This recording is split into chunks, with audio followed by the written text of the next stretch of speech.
दोस्तों, आप उस कहानी को क्या कहेंगे जिस कहानी में एक इंसान जिस जगह मैनेजमेंट ट्रेनी नहीं बन पाता है, अपनी जिद, जुनून और काम के लिए अपने समर्पण की वजह से 20 साल बाद उसी जगह मैनेजिंग डायरेक्टर बन जाता है। आप कहेंगे ऐसा तो सिर्फ फिल्मों में या कहानियों में होता है, लेकिन ऐसा नहीं है दोस्तों, ये एकदम सच है। ये सपनों जैसी लगने वाली सच्ची कहानी है नवीन कुंडू की, जो Ebix cash travel and holidays के मैनेजिंग डायरेक्टर हैं और इबिक्स कैश द्वारा एक्वायर की गई ऑनलाइन कंपनी वाया.com और luxury brand mercury travels successfully चला रहे हैं। अपना करियर मात्र 1400 रुपए की नौकरी से शुरू करने वाले नवीन कुंडू को आज 2 बार नेशनल टूरिज्म अवार्ड के साथ साथ कई टूरिज्म अवार्ड्स से सम्मानित किया जा चुका है। इबिक्स कैश आज भारत की सबसे बड़ी ट्रैवल और फॉरेन एक्सचेंज कंपनी है।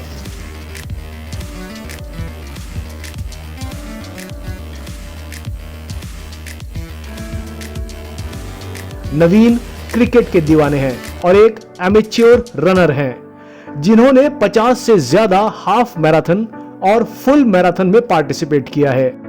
तो आइए ले चलते हैं आपको इस सप्ताह की इंस्पिरेशनल डोज के लिए मिस्टर नवीन कुंडू के पास। आज आप जहां हैं वहां तक पहुंचने के लिए संघर्ष और सफलता की कहानी क्या रही है? आपका बड़ा धन्यवाद करता हूं कि आपने इस इंटरव्यू के लिए मुझे चुना, और आपके माध्यम से मैं आपके व्यूवर्स को बोलना चाहूँगा कि सफलता एक पर्सपेक्टिव होता है। सफलता नहीं होती, सफलता एक पर्सपेक्टिव होता है। हर आदमी हर मकाम पे हर जगह पे सफल ही होता है। सफलता का देखने का नज़रिया अलग होता है।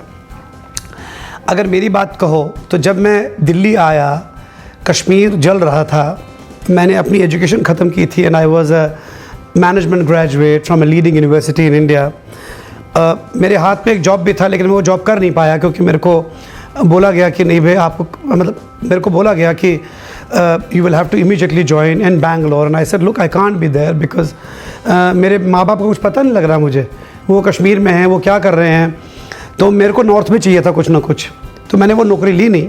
बट हाँ, मुझे इतना याद है कि जब मेरे को ओबरॉयज़ में काम करने का बहुत इच्छा थी मेरी, और मैं ओबरॉय गया, उन्होंने मुझे बॉम्बे बुलाया, मेरी बात हुई, उन्होंने कहा लेकिन आपको OCLD के थ्रू आना पड़ेगा, बिकॉज अगर आप मैनेजमेंट ट्रेनिंग बनना चाहते हैं तो आपको OCLD के थ्रू आना पड़ेगा, विच मीन्स आपको 2 साल के लिए और हमारे ट्रेनिंग स्कूल में आना पड़ेगा। तो मैंने कहा दैट्स नॉट पॉसिबल बिकॉज मैं ऑलरेडी एक मैनेजमेंट ग्रेजुएट हूँ, तो मैं आपके पास 2 साल क्यों मैंने पहले ट्रेनिंग करूँ और उसके बाद मैनेजमेंट ट्रेनिंग बनूँ।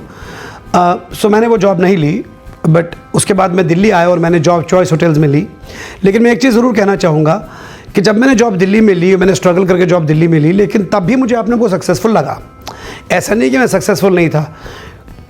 एक स्टडीज़ ख़त्म करके इतना संघर्ष हो रहा था कश्मीर में, कीपिंग दैट इन माइंड मैंने चॉइस होटल्स में जॉब लिया और मुझे तब भी सफल लगा अपने आप को। लेकिन वो मैंने क्या कहा आपको, सफलता का नज़रिया अलग होता है। और मैंने चॉइस होटल्स में 3 साल में इतनी मेहनत करी कि मैं 3 साल में ऑलमोस्ट एक अच्छे हाई लेवल मैनेजर की लेवल पे आ गया था। और वहाँ से फिर मेरे को बेस्ट वेस्टर्न ने हेड हंट किया, बेस्ट वेस्टर्न इंडिया आई। उन्होंने देखा कि कौन से अच्छे प्रोफेशनल्स हैं जो international hospitality and franchise management को अंडरस्टैंड करते हैं। Then they hired me. मैंने वहाँ काम किया 1-1.5 साल। उसके बाद ITC ने मुझे हायर किया। I also then spent about good 8-9 years in the hospitality before I moved on and started my business. मैंने अपना बिज़नेस किया, खैर वो मैं आपसे थोड़ा डिटेल में बात करूँगा। फिर जब मैंने बिज़नेस स्टार्ट किया, एंटरप्रेन्योर बना, कंपनी बनाई, उस कंपनी को जब मैंने सेल किया इबिक्स को, and Ebix was very kind to listen to me and buy my concept, and they bought my company. They appointed me as the managing director of Mercury which was an Oberoi company. And ठीक 20 साल बाद, 22 साल बाद मैं उसी जगह पे, उसी ऑफिस में जहाँ मैं मैनेजमेंट ट्रेनिंग नहीं बन सका, उस ऑफिस में मैं एज ए मैनेजिंग डायरेक्टर गया। So I would say that I've seen a lot of this industry changing in the last 30 years, and I would say that, you know, I'm still in a struggling mode because the best is yet to come. आपकी school life कैसी रही? क्या उस समय भी कुछ challenge आए? एक साधारण स्कूल में साधारण इंसान की तरह ज़िंदगी जी हमने। एक छोटी मिडिल क्लास फैमिली से थे और क्रिकेट खेलने का बहुत शौक़ था मुझे। क्रिकेट ही नहीं, आई वुड से दैट मैं स्पोर्ट्स में बहुत एक्टिव रहा, बट दैट डजंट मीन कि मैं स्टडीज़ में एक्टिव नहीं था। बहुत अच्छा ब्लेंड था मेरा क्लास में कि मैं स्पोर्ट्स में भी उतना ही अच्छा करता था जितना मैं क्लास में अच्छा करता था। I wouldn't be a topper, but I wouldn't be an average student. I think I was more than average. और मेरा एक मंत्र था जो मैंने अपने फादर से एक दिन बात करी थी कि I said fortune doesn't favour the brave, it favours the prepared. So जो भी काम करो, जिसमें भी काम करो, वो आपको हमेशा प्रिपेयर होकर करना पड़ेगा। You can not say that I know everything, you have to prepare for it. Otherwise sports में ट्रेनिंग्स नहीं होती, स्टडीज़ में कोचिंग नहीं होती, स्टडीज़ में क्लासेस नहीं होती। लोग कहते हैं कि जो चल रहा है चलने दो। हर चीज़ के लिए आपको प्रिपेयर करना पड़ता है और उसके लिए आपको डिसिप्लिन रहना पड़ता है। And that was the schooling. हंसते खेलते स्कूलिंग निकल गई। I played cricket at the school level, college level, state level and the university level. And when I finished my schooling, I went and did my mechanical engineering, and you will be surprised to know that I left it midway. क्योंकि मैंने कहा नहीं, ये मेरे से नहीं हो पाएगा, ये मेरे लिए बना ही नहीं है। एंड मैं वापस आ गया। ये बात मैंने आज तक कभी किसी मीडिया में बोली नहीं है। मैं वापस आ गया और मेरे फादर ने एक सवाल नहीं मुझसे पूछा कि तुम वापस क्यों आ गए। ही सर क्या तू फेल हो गया? मैंने कहा नहीं, ये मेरी मार्कशीट है, मैं फेल नहीं हुआ। तो क्या हुआ? मैंने कहा नहीं करना। ही सर क्यों, तुझे क्या करना है? मैंने कहा मुझे आपकी तरह टाई सूट पहनना है, मैं डांगरी पहन के फैक्ट्री में नहीं घुस सकता। And he said what? I said yes, मैं डांगरी पहन के फैक्ट्री में नहीं घुस सकता, मेरे को आपकी तरह टाई और सूट पहनना है। क्योंकि फादर बैंकर थे तो सूट पहन के ऑफिस जाते थे। तो मैंने कहा मुझे ये सब नहीं करना। तो कह रहे क्या करना है? मैंने कहा मैं इमीडिएटली अपना 2 साल में ग्रेजुएशन पूरा करूँगा। 1 साल पूरा कर चुका था मैं, और मैं MBA करूँगा। बट लक की बात ये है कि मेरे को एक इंस्टीट्यूट मिल गया। इंस्टीट्यूट क्या मिला? मुझे यूनिवर्सिटी मिल गई, university of Mysore down south, जो अंडर ग्रेजुएट कोर्स ऑफर करते थे बिजनेस मैनेजमेंट का। And they would also offer the post graduate in the university. So I picked up that course and I think I was blessed to go to that college. Cricket को काफी समय देने की वजह से क्या आपके करियर पर कोई बुरा प्रभाव पड़ा? मैंने बहुत जल्दी रिकंसाइल कर लिया था अपने आप में when I was in 12th standard कि क्रिकेट में मैं बहुत आगे नहीं बढ़ सकता, क्योंकि मैं खेलता अच्छा था, लेकिन मुझे मालूम था कि हमारा जो क्रिकेट बोर्ड था JNK का, वो बहुत ही कंजर्वेटिव था। And when I played my first under 17 and under 19, I realized कि हमारे को बहुत पापड़ बेलने पड़ेंगे, तब जाके कहीं नॉर्थ जोन खेलेंगे। नेशनल्स तो बहुत दूर की बात है और इंटरनेशनल तो बहुत दूर की बात है। तो मैंने बहुत जल्दी रिकंसाइल किया। तो मैंने कहा मैं क्रिकेट को अपनी एक सीढ़ी बनाऊंगा आगे बढ़ने की। मैं आज जो भी हूँ क्रिकेट की वजह से हूँ, ये लोगों को मालूम नहीं है। क्योंकि अगर मैं क्रिकेट नहीं खेल रहा होता तो मुझे मैनेजमेंट इंस्टीट्यूट में एडमिशन नहीं मिलती, बिकॉज मेरे को स्पोर्ट्स कोटा के थ्रू एडमिशन मिली। और जब मैं वहाँ यूनिवर्सिटी गया तो मैंने यूनिवर्सिटी के लिए खेला। यूनिवर्सिटी से जब खेला तो मेरा कैंपस इंटरव्यू हुआ, तो पार्ले ड्रिंक्स ने मुझे हायर किया based on sports. But I could not take the job, I told you, क्योंकि मेरे घर वालों को पता नहीं था कि कश्मीर में क्या हो रहा है, तो मुझे वो जॉब नहीं मिली। बट वो क्रिकेट की वजह से थी। उसके बाद जब मैंने अपना बिजनेस भी किया तो मैंने स्पोर्ट्स ट्रैवल बहुत इंडिया में एनकरेज किया। 1999 क्रिकेट वर्ल्ड कप से लेकर अभी तक मैं क्रिकेट, फुटबॉल सब बेचता हूँ। आई सेल स्पोर्ट्स ट्रैवल। सो क्रिकेट मेरे साथ बहुत ज़्यादा जुड़ा हुआ है और मैं क्रिकेट के साथ जुड़ा हुआ हूँ।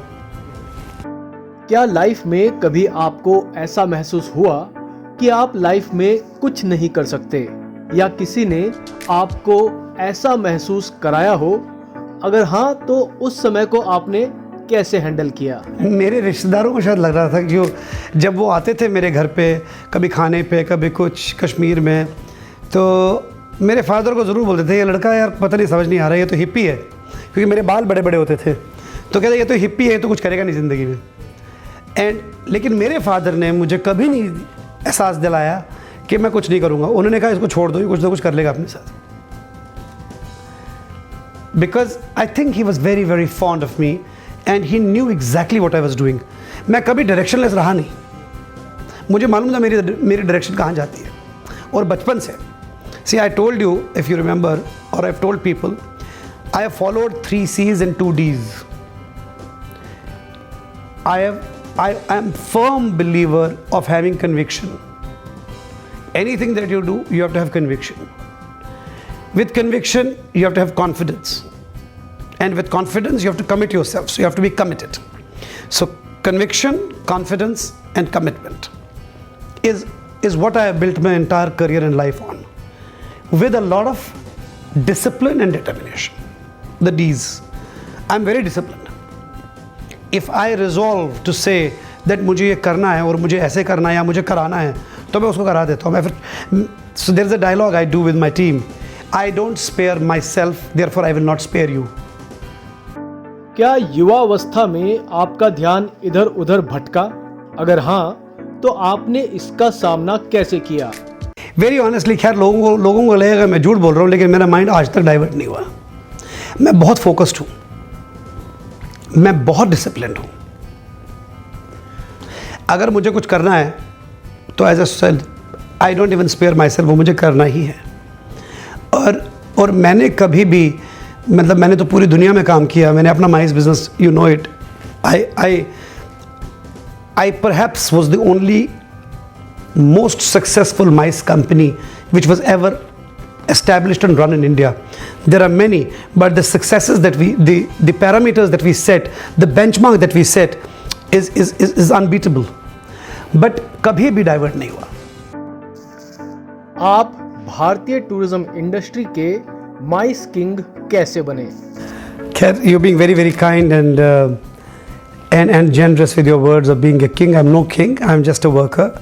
But I will tell you, मैंने बहुत सोच समझ के स्टेप उठाया था, क्योंकि मैं हॉस्पिटैलिटी में जब मैं होटल्स में था और होटल्स में देखता था, वो एक टाइम था इंडिया का जब इंडिया लिबरलाइजेशन की ओर जा रहा था। And I had read and understood economics very well. And in 1990, when I picked up my job, if you remember, आपको याद, I'm sure the whole country knows that India was economically very poor at that time, and had Manmohan Singh government, I mean Narasimha Rao government and Manmohan Singh government not done liberalization and reforms in 1991, India would have been a very bad country today. But I think grateful to such leaders like the then Prime Minister Narasimha Rao, and they did the liberalization. So, and I had started my working career then only, and I saw India progressing gradually, and multinationals started coming in. Pepsi and Coke came back. We saw international companies coming back and manufacturing in India. We realized, and we saw India becoming a manufacturing hub, India becoming a service hub. By then the IT started, and we realized the internet is coming in. So mobile came in 96, pagers came in. That liberalization, I realized that India is a vast country, and everybody will need to sell their products. बड़ा simple सा फंडा था, economical फंडा, कि consumption बढ़ेगा, consumption बढ़ेगा तो competition बढ़ेगा, और इंडिया की मार्केट इकोनॉमी ओपन हो रही है, इट्स बिकमिंग मार्केट इकोनॉमी। तो कंपटीशन जब बढ़ेगा तो एवरीबडी विल से कि मुझे मेरा माल बेचना है, तो वो अपने माल को बेचने के लिए rewards and recognition and incentives, ये प्रोग्राम्स रन करेगा।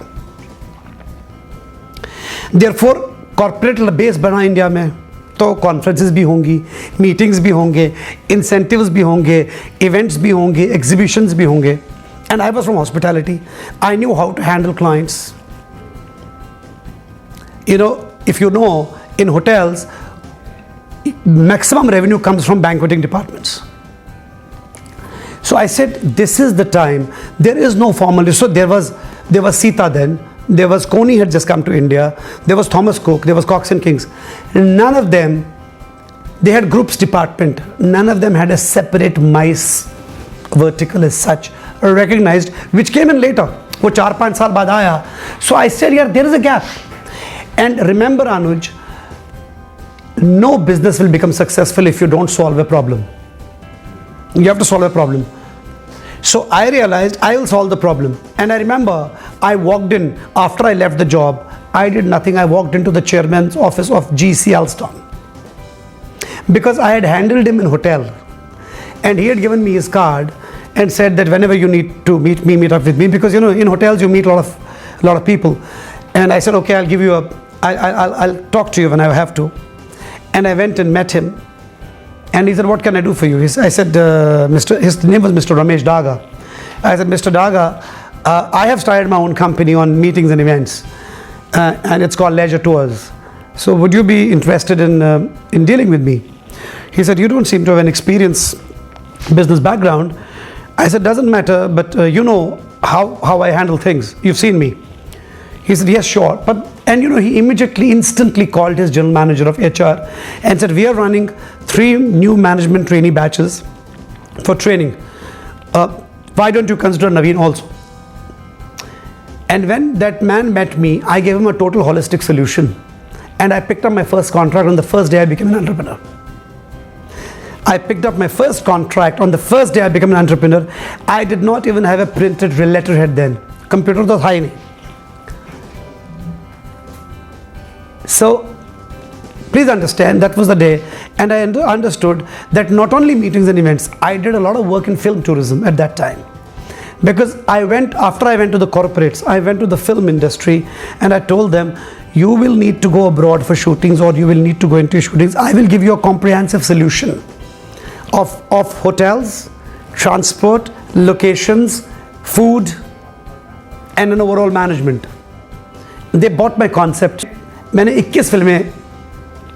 21 फिल्मों का प्रोडक्शन डिज़ाइन किया. मैंने टिप्स फिल्म्स के साथ काम किया, सुभाष घई जी के साथ काम किया, अशोक घई के साथ काम किया, वाशु बगनानी के साथ काम किया, राजकुमार संतोषी के साथ काम किया, सतीश कौशिक के साथ काम किया, और इन सब के लिए प्रोडक्शन डिज़ाइनिंग करी. सो मतलब यू नो, मैंने एक चीज़ देखी कि जो जहाँ गैप था, मैंने उस गैप को पकड़ा. और ऑफ कोर्स बाद में जाके मुझे लोगों ने बोला, ये तो SR के, ये तो शाहरुख खान बन गया इंडस्ट्री का. तो मैंने कहा, मैं शाहरुख खान एक ही है, दूसरा नहीं हो सकता. लेकिन हाँ, मैंने बहुत मेहनत मशक्क़त करी, और ऐसा कोई ब्रांड नहीं था इंडिया का, नंबर 1 ब्रांड आप इंडिया का कोई भी ले लो, जिसके लिए हमने माइस ऑर्गेनाइज नहीं किया हो. और मेरा हमेशा से ये पर्सपेक्टिव था कि मैं काम करूँगा तो नंबर 1 करूँगा, नंबर 2 नहीं करूँगा. और कभी भी लाइफ में मैंने माइस में कोई कॉम्प्रोमाइज़ नहीं किया. आज भी मेरे क्लाइंट्स 20-25 साल के बिजनेस के बाद मेरे साथ आज भी काम करते हैं. कभी भी मैंने एक भी क्लाइंट लूज नहीं किया. ऐसा कहा जाता है कि जिंदगी एक गोल पहिए की तरह से है. इसमें कभी कभी उन लोगों को हमारे पास मदद के लिए आना पड़ता है जिन्होंने किसी समय पर हमें अनदेखा किया और हमें हमारे स्ट्रगल के दिनों में रेस्पेक्ट नहीं किया. क्या ऐसा कभी आपके साथ भी हुआ? मैं हमेशा से इतना डिसिप्लिन और डिटरमिन्ड रहा हूँ कि मैं अपना काम कर लेता हूँ. तो मेरी मैं काफ़ी लोगों के पास गया हूँ हेल्प लेने के लिए, और काफ़ी लोगों ने मेरी हेल्प करी भी है. बट ऐसा कभी मेरे साथ हुआ नहीं कि मैं किसी के पास हेल्प लेने गया और उसने मेरी हेल्प नहीं करी और उसके बाद वो मेरे पास आ गया. शायद हुआ भी हो, लेकिन मैंने I have left it behind. मैंने कभी सोचा नहीं इसके बारे में. बट येस, काफ़ी लोग हैं जिन्होंने मेरी कंपनी को बनाने में बहुत हेल्प करी, चाहे वो मेरे क्लाइंट्स हैं, चाहे वो मेरे एम्प्लॉयज़ हैं, चाहे वो मेरा पियोन ही क्यों ना हो. मैं उन सब का कंट्रीब्यूशन बहुत इमेंस मांगता हूँ अपनी ज़िंदगी में. आपकी सबसे बड़ी कमजोरी क्या थी जिसे आप दूर कर चुके हैं, और कैसे? Very impulsive. I am very impulsive. मैं बहुत जल्दी काम करना चाहता हूँ, बहुत जल्दी सोचता हूँ और बहुत जल्दबाजी करता हूँ. तो उसका मुझे बहुत फल भी अच्छा मिला है. कभी कभी मैंने डिसीजंस इतनी जल्दी लिए हैं कि बहुत ज़्यादा उनका फ़ायदा हुआ है हमारी कंपनी को, मुझे पर्सनली या मेरी फैमिली को. लेकिन समटाइम्स आई फील कि इतना भी इम्पल्सिव नहीं होना चाहिए. तो मैं उसको काफ़ी ओवरकम कर चुका हूँ. दूसरा मेरा वीकनेस थोड़ा, लोग कहते हैं कि मैं बहुत एग्रेसिव हूँ, लेकिन मैं कहता हूँ कि आजकल की दुनिया में एग्रेसिव होना बहुत ज़रूरी है। अगर आप बैठे रहेंगे तो कुछ नहीं होगा। आपको aggression is must in today's world to basically move on to create something that you have desired to create. आपके सफल होने का सबसे बड़ा कारण क्या रहा है? I have been ambitious, but I've never been greedy. Ambitious होना चाहिए, लेकिन greedy नहीं होना चाहिए। Chase your dreams. मैंने अपना लक्ष्य चेज की। पहले मैंने अपना हमेशा लक्ष्य बनाया है और उस लक्ष्य को चेज किया है। मैं बहुत कम सोता हूँ, नींद आती नहीं है मुझे ज़्यादा, बहुत कम सोता हूँ, बट उसका ये मतलब नहीं कि मैं अनफिट हूँ। मैं मैराथन रनर हूँ और मैं बहुत ज़्यादा एक्टिव हूँ in terms of my physical fitness. तो मैं ये कहता हूँ कि मेरे जो फैक्टर्स रहे हैं वो रहे हैं कि मैं हमेशा एम्बिशियस रहा, ग्रीडी नहीं रहा। मैंने फिज़िकल फिटनेस पे बहुत ध्यान दिया, बिकॉज अगर आप फिज़िकली फिट नहीं हो तो आप मेंटली बहुत कुछ कर नहीं सकते। तो मैंने हमेशा फिज़िकल फिटनेस को नंबर 1 इम्पॉर्टेंस दिया। I have always been very sincere and honest. मैंने कभी भी अपने बिजनेस करियर को लेके या करियर को लेके कभी भी ये नहीं सोचा कि मैं कॉर्नर्स कट करूं और आगे बढ़ जाऊं।